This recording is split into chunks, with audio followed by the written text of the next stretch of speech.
Yeah.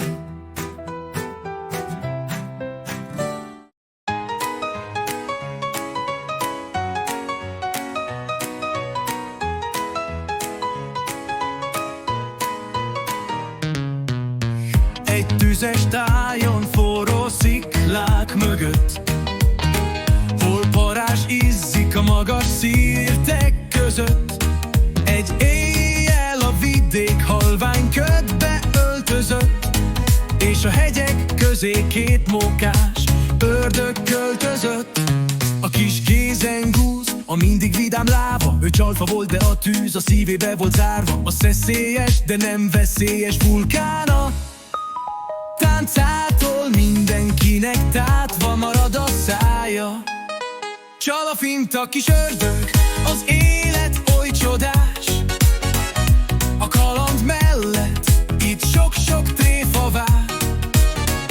Láva boldog, és mindig oly vidám, ha meg tud tréfálni a huncut kis sivány.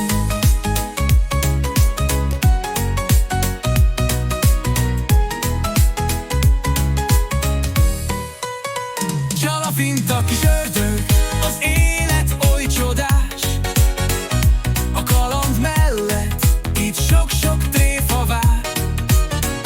Láva boldog, és mindig oly vidám, ha meg tud tréfálni a huncut kis sivány. A móka mellett láva, hűséges kis bajtárs is. Segít, ha kell, a veszélyt véletlen sem hagyná ki. Bátran, tüzes szívvel, lelkesen ő mindig készen áll, hogyha valami bajba kerülne egy kedves jó barát.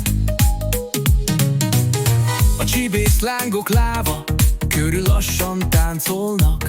Néha a jövőt látja az aranysárga lángokban.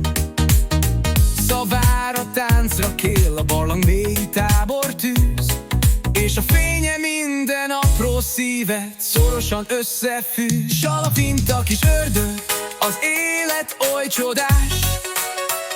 A kaland mellett itt sok-sok tréfa vár.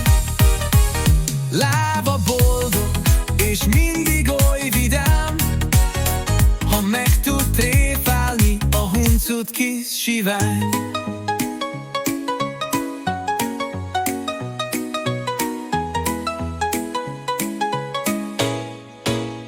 Csal a finta kis ördög, az élet oly csodás. A kaland mellett itt sok-sok tréfa vár.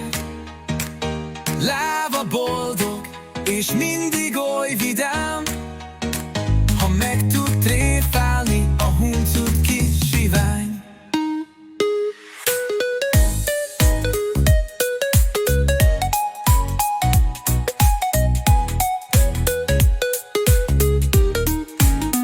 Csal a finta kis ördög, az élet oly csodás. A kaland mellett itt sok-sok tréfa vár. Láva boldog, és mindig oly vidám, ha meg tud tréfálni a huncut kis sivány.